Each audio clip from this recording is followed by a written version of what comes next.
देखें, मैं जब अमेरिका में रहा हूँ ना, मैं न्यूयॉर्क में मैंने काफ़ी अर्सा गुजारा। न्यूयॉर्क जो है वो अमेरिका का एक तरह से इमिग्रेशन कैपिटल है। दुनिया जहाँ से लोग न्यूयॉर्क आते हैं, ठीक है। और क्योंकि मैंने सारा अमेरिका देखा है, मैं आपको ये बता दूँ, न्यूयॉर्क बाकी अमेरिका एक तरफ, न्यूयॉर्क एक तरफ। जो न्यूयॉर्क में रहा है ना, उसने बाकी अमेरिका नहीं देखा, और जिसने बाकी अमेरिका देखा है उसने न्यूयॉर्क नहीं देखा। अपनी अलग दुनिया है वो। ओके, खैर, वहाँ दुनिया जहाँ के लोग आते हैं, और वहाँ अजीब मामला है। एक नेबरहुड में, एक मोहल्ले में सारे चाइनीज़ मूव हो गए, सारी दुकानों के साइन चाइनीज़ में हैं, सब चाइनीज़ में बात कर रहे हैं। एक नेबरहुड में सारे पोर्टोरिकन मूव हो गए, सब स्पेनिश में बात कर रहे हैं। मैं वहाँ काम भी करता था एक शू स्टोर में, वहाँ सारे स्पेनिश में बात करते हैं, इंग्लिश में बात करो गुस्सा करेंगे। Okay, ¿Qué problema tienes? No habla español? Estás en los Estados Unidos, America में रह रहे हो, स्पेनिश नहीं आती, शर्म करो। वो इस तरह बात करेंगे वहाँ पे। आप ब्रुकलिन में चले जाओ, अटलांटिक एवेन्यू पे सारा यमनी नेबरहुड है, सारे अरबी में सारी दुकानें हैं, अरबी में सारे बात कर रहे हैं, खुतबा अरबी में होता है वहाँ पर, और दुकानों में सारे अरबी में, यानी आप यमन में दाखिल हो गए हो एक तरह से। उससे 2 ब्लॉक आगे जाओ, वो क्या नाम है, अटलांटिक एवेन्यू पे बहुत बड़ा जूइश नेबरहुड है, वहाँ सारे साइंस हिब्रू के अंदर हैं वहाँ। और एक और नेबरहुड में ग्रीक नेबरहुड है, एक और नेबरहुड में जो है इटालियन नेबरहुड, यानी हर एक ने अपने अपने मोहल्ले बनाए हुए हैं, लेकिन साथ एक शहर भी है। तो जब वो आपस में बात करते हैं ना, तो होता क्या है, क्योंकि वो सारे फॉरेनर्स हैं, तो असल में जो विक्टिम होता है ना उनका, जिस ज़बान की धज्जियाँ उड़ती हैं, वो है इंग्लिश। तो दुनिया की सबसे ख़राब इंग्लिश न्यूयॉर्क में बोली जाती है। क्यों? क्योंकि वहाँ हर तरफ से लोग आ रहे हैं।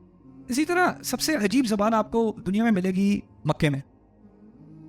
मक्के में आपको मिलेगा कोई यमनी बैठा जाए नमाज बेच रहा है, कह रहा है 5 रियाल 5 रियाल 5 रियाल। मैं समझा, मैं मुझे अरबी इस्तेमाल करने को मिलेगी वहाँ पे। मैं गया किसी से, मैंने पूछा पाकिस्तानी रेस्टोरेंट कहाँ पर है, कहता है इंतलिक सीधा।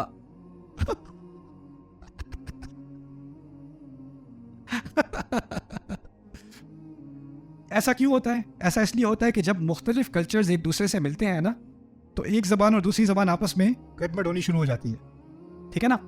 तो इसलिए इस्लाम जब फैला, जब फतूहात हुई, तो अरब जो सहरा में अकेले बैठे हुए थे हज़ारों साल, किससे बात करते थे? एक दूसरे से। उनकी ज़बान खालिस रही, क्योंकि उनमें किसी को उनमें दिलचस्पी नहीं थी। अगर रूमी सल्तनत रोम उन पर हमला करे भी तो क्यों करे?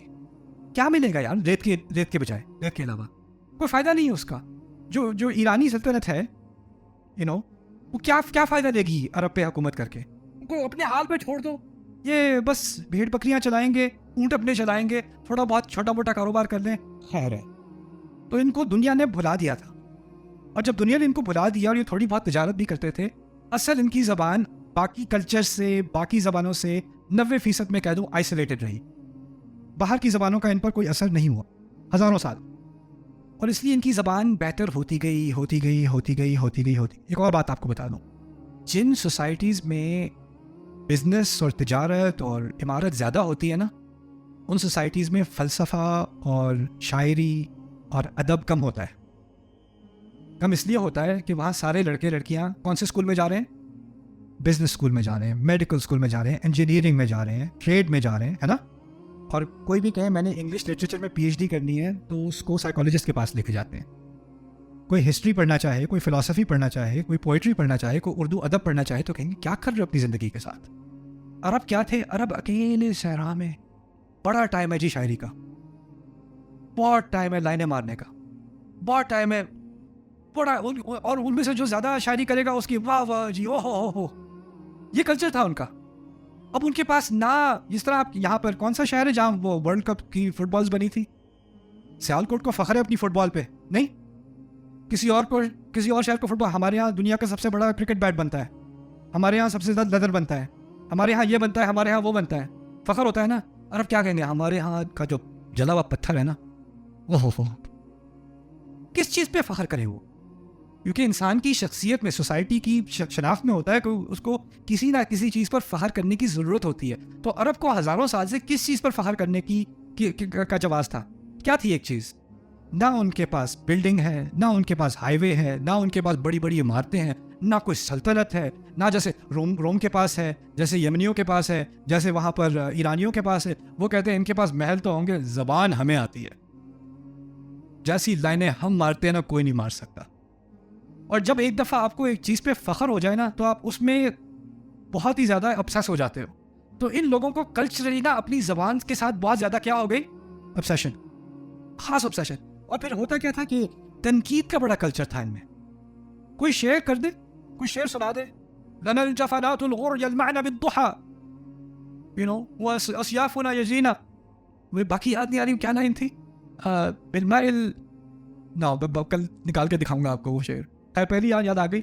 हमारे पास वो एक एक कबीला फख्र करता था कि वो कितना कितना वो क्या नाम है सदका करते हैं। तो अल-जफनातुल गुर यानी हमारे पास जो डोंगे होते हैं ना, बोल्स को क्या कहते हैं तुम्हें, प्याले, हमारे प्याले जो है ना वो भी चमकते हुए होते हैं, यलमाना बिद्दुहा, दिन के वक्त हमारे जफनात, हमारे प्याले चमकते हैं, यानी जो प्याले जिससे हम सदका करते हैं, यानी हम सदका भी करते हैं तो बड़े चमकीले प्यालों में करते हैं, यलमाना बिद्दुहा। तनकीद हो गई जी, आपने जफनात कहा था, ये जमू खिल्ला है, यानी आपके पास बहुत थोड़े से प्याले हैं। जिफान कहा होता तो ज़्यादा प्याले होते, पैसे तो आपके पास इतने ज़्यादा पैसे नहीं हैं।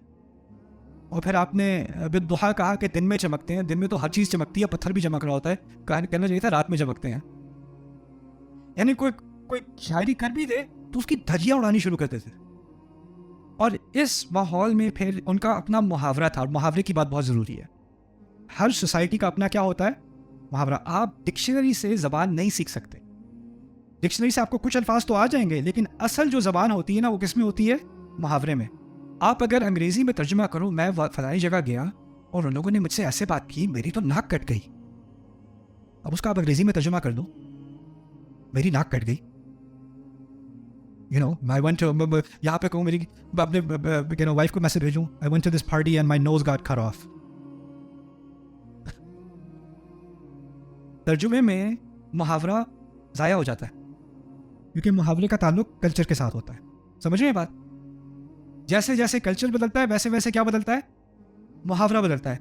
आजकल जो मुहावरा उर्दू में इस्तेमाल हो रहा है, मैं पूरे एतमाद से कहता हूँ 20 साल पहले इस्तेमाल नहीं हो रहा था। और 20 साल पहले जो मुहावरा इस्तेमाल हो रहा था वो 40 साल पहले इस्तेमाल नहीं हो रहा था।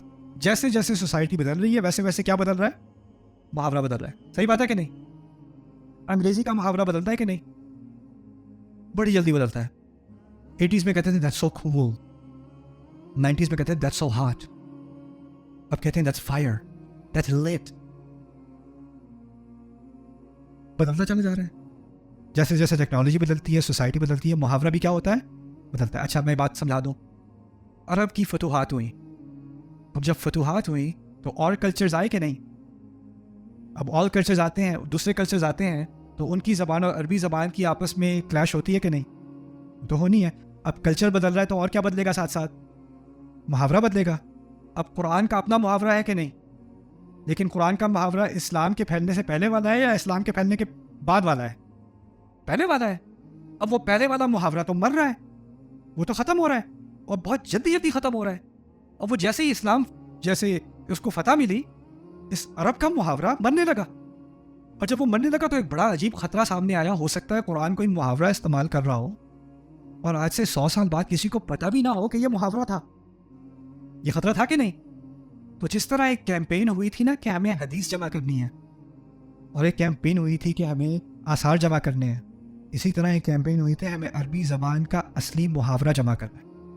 और वो असली मुहावरा जमा करने के लिए आप शहर में नहीं जा सकते थे, आप बगदाद नहीं जा सकते थे, आप शाम नहीं जा सकते थे, क्योंकि वो बड़े बड़े शहर हैं और शहरों में मुहावरा मर जाता था। असल मुहावरा था सहरा का। तो अल-अस्माई और शाफ़िई और ये बड़े बड़े उलमा, इन्होंने बहुत वक्त गुजारा है सहरा के अंदर, और जाकर वो कोई बच्ची किसी गांव में, जो है वो एक अस्माई का किस्सा है। अस्माई के बड़े अजीब अजीब किस्से होते हैं। अस्माई अरबी के माहिर थे, उन्होंने अरबी ज़बान पर तहकीक की, अरबी ज़बान को समझने के लिए उन्होंने सहरा में कई कई साल गुजारे। और उनके बारे में मशहूर है कि वो शक्ल के ज़रा और लहजे के और अपने मिजाज के ज़रा बदतमीज़ थे। तो वो किसी के घर में गए, कहते हैं खुद ही लिखते हैं, किसी के घर में गया, किसी ने मुझे देखा कि मैं वहाँ से नहीं हूँ, कबीले से, गांव से नहीं हूँ, तो उन्होंने मुझे अपने घर में बुला लिया। तो मुझे उसके बारे में ज़्यादा तो याद नहीं, मुझे ये याद है कि मैंने इससे बदसूरत इंसान कभी नहीं देखा, उसके बारे में कहते हैं। लेकिन उसने मुझे अपने घर में बुला लिया। मैं घर में गया तो उसकी बीवी ने मुझे सलाम किया, तो मैंने एक नज़र देखकर नीचे देखा, क्योंकि मैंने उससे कभी कोई खूबसूरत औरत नहीं देखी, और मैंने इस्तिग़फ़ार की। और बाकी वक्त मैं उस घर में बैठा कंफ्यूज रहा कि ये कैसे हो गया। तो उसने मैंने जो मेरा मेज़बान था मैंने उससे पूछा कहीं ये हुआ कैसे, तो उसकी बीवी हंसने लगी, कहती है आसा अन अहसना इला रब्बी व अना जज़ाउहु व आसा अन असअतु इला रब्बी व हुवा जज़ाई। हो सकता है कि ये अपने रब से बहुत अच्छा था और मैं इसकी जज़ा हूँ, या ये भी हो सकता है कि मैं अपने रब से बहुत बुरी थी और ये मेरी जज़ा है।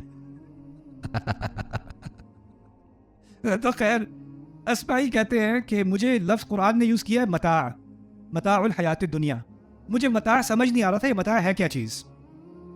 उनका फॉर्मूला क्या था कि वो जाके पूछते नहीं थे मता का मायना बता दो, क्योंकि मायना पूछोगे ना तो लोग अपनी तरफ से कोई बात कहेंगे। वो चाहते थे कि वहाँ बैठ के लोगों की बातें सुनते रहें, कोई ना कोई तो मता का लफ्ज़ इस्तेमाल करेगा ही। वो इंतज़ार में बैठे रहते थे कोई करे, कोई इस्तेमाल करे तो मुझे पता चले कि क्या है इसका नेचुरल यूसेज, क्या है ये अपने असल सियाक में कैसे इस्तेमाल होता है।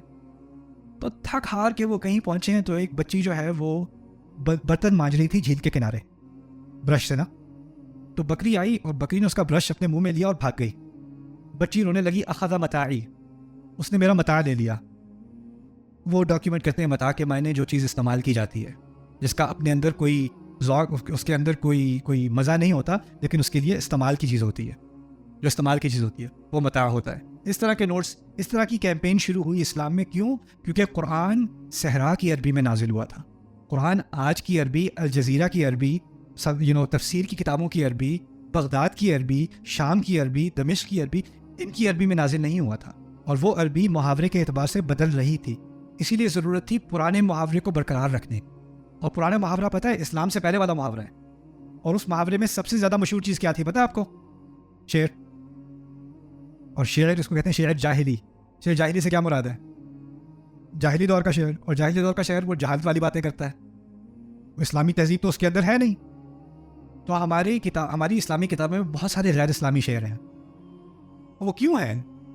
क्योंकि उनको इस बात का एहसास था कि अरबी मुहावरे को हमने किसी ना किसी तरह प्रिजर्व करना है। ना मैं ये सारी बात आपके सामने इसलिए रख रहा हूँ कि कल जो हम काम शुरू करने वाले हैं ना, कल हम कुरान के कोई 8 मुहावरे देखेंगे। वैसे तो सैकड़ों मुहावरे हैं कुरान के अंदर, लेकिन जब तक आप उसका असल मुहावरा ना समझो ना कि वो बात कहाँ से, किस कल्चर से वो बात आई है और कैसे कुरान ने इस्तेमाल की है, तो आप उसका तर्जुमा पढ़ोगे तो आपको समझ नहीं आएगा कि यह मुहावरा था असल में।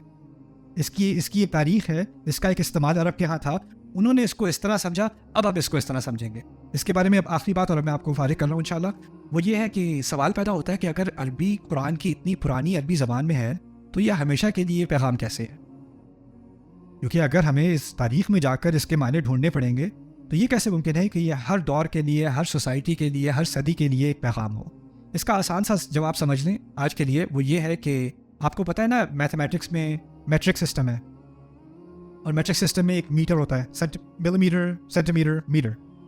तो जो मीटर है ना वो एक ब्रॉन्ज या किसी मटेरियल का एक स्टैंडर्ड मीटर है जो शायद गालिबन स्विट्ज़रलैंड या स्वीडन में एक म्यूज़ियम में रूम टेम्परेचर के अंदर रखा हुआ है, और दुनिया का जो भी रूलर बनता है वो उसके मुताबिक बनता है। ये मीटर है, ये स्टैंडर्ड है, इसको हमने टेम्परेचर रूम कंट्रोल में रखा हुआ है, टेम्परेचर कंट्रोल में, और इसकी बुनियाद पे सारे मीटर्स बनेंगे और सारे मिलीमीटर्स और सेंटीमीटर्स बनेंगे। यानी आपको एक स्टैंडर्ड की ज़रूरत होती है। अल्लाह ताला ने कुरान को एक दुनिया की हिदायत के लिए आखिरी स्टैंडर्ड दिया है कि नहीं? तो उसकी बहुत ज़रूरत है कि वो उसमें कोई तब्दीली ना आए। अब तब्दीली ना आने में मसला ये है कि क्योंकि वो ज़बान में है, अरबी ज़बान में है, और हर ज़बान का एक ही मसला है, जैसे जैसे सदियाँ गुजरती हैं ज़बान के साथ क्या होता है, तब्दीलियाँ आती हैं। उर्दू में कितनी तब्दीलियाँ आई हैं?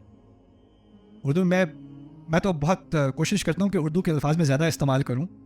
मेरे जो बहनोई हैं उनसे मैं एक दफ़ा रोड ट्रिप पे मैं जा रहा था उनके साथ, मैंने कहा आज हम लंबी ड्राइव है हमारी, रास्ते में सिर्फ उर्दू में बात करते हैं। मुझसे कहते हैं यार नुमान ये बड़ा डिफ़िकल्ट है, क्योंकि जो वोकेबुलरी है ना उर्दू की वो बड़ी बड़ी कॉम्प्लिकेटेड हो जाती है, तो इंसान जो है वो फॉरगेट कर देता है। ये हुआ उर्दू के साथ। और उर्दू अल्हम्दुलिल्लाह मेरी किसी ना किसी तरह बच गई, लेकिन आसानी से नहीं बची। आपको उसका भी एक छोटा सा वाक़या बता देता हूँ। मैं जब इस्लामाबाद में था बचपन में, 6 महीने मैंने इस्लामाबाद में गुजारे हैं। मेरी पैदाइश मेरी और मेरी बाची की रहमतुल्लाह जर्मनी की थी, और फिर हमने यहाँ पर 6 महीने गुजारे। 6 महीने हम G81 में रहते थे इस्लामाबाद में। तो वहाँ हमारा दाखिला हुआ स्कूल में। मुझे उर्दू नहीं आती, बाजी को उर्दू नहीं आती, मैं किंडरगार्टन में वो पहली जमात में है, और वो उनका ना एग्ज़ाम था, एक इम्तिहान था। तो टीचर ने कहा अगले दिन गत्ते लेके आना। आपको पता होगा किस चीज़ के बारे में बात हो रही है। बाजी का मैंने भी सुन लिया था, गत्ते लेके आना। वो आके कहती है मामा कल क्लास में गधा लेके आना है, और फिर मैं उसकी मैं तस्वीर कर रहा हूँ, मैं कह रहा हूँ नहीं नहीं नहीं मामा गद्दा लेके आना है, कल गद्दा लेके आना है। मुझे क्लास का मॉनिटर बना दिया था। आपके यहाँ होता है क्लास मॉनिटर, है ना? मैं कह रहा है खुशी खुशी, मैंने मामा से कहा मामा मुझे सारी क्लास का मंगेतर बना दिया।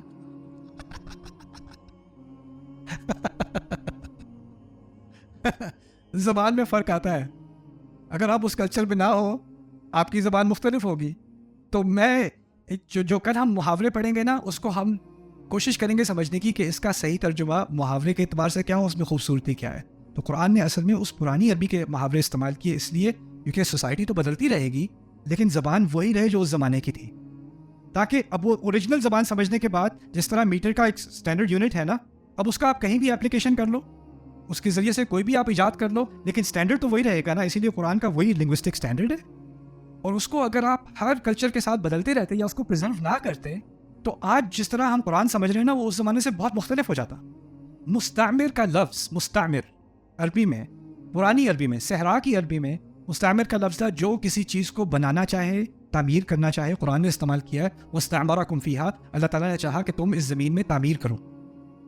मुस्तामिर का लफ्ज़ आजकल की अरबी में, अखबारों की अरबी में और खुतबों की अरबी में मुस्तामिर का लफ्ज़ होता है। जो अंग्रेज़ ने हमारे साथ किया था वो मुस्तामिरीन थे, कॉलोनाइजेशन को इस्तेमार कहते हैं। पूरी तरह से मुख्तलिफ लफ्ज़ है अब अरबी ज़बान का। कुरान एक मायने में यूज़ कर रहा है और बाकी सारी अरबी की किताबें आजकल किसी और मायने में यूज़ कर रही हैं, और इस तरह की सैकड़ों मिसालें हैं। इसीलिए अगर पुराना मुहावरा समझ ना आए और आप अरबी बेहतरीन बोल लो, इसका फिर भी ये मतलब नहीं होगा कि आपको कुरान समझ में आ गया। जिस तरह आप अच्छी भली उर्दू भी बोल लो तो इसका मतलब ये नहीं है कि गालिब या इकबाल या 200 साल पुरानी कोई तालीफ आपको समझ में आ जाएगी। तो ये कुछ इंट्रोडक्टरी बात मैं आपसे करना चाहता था। कल बड़े खूबसूरत मुहावरे पढ़ेंगे इंशाअल्लाह। बारकल्लाहु ली व लकुम। अस्सलामु अलैकुम व रहमतुल्लाहि तआला व बरकातुहू।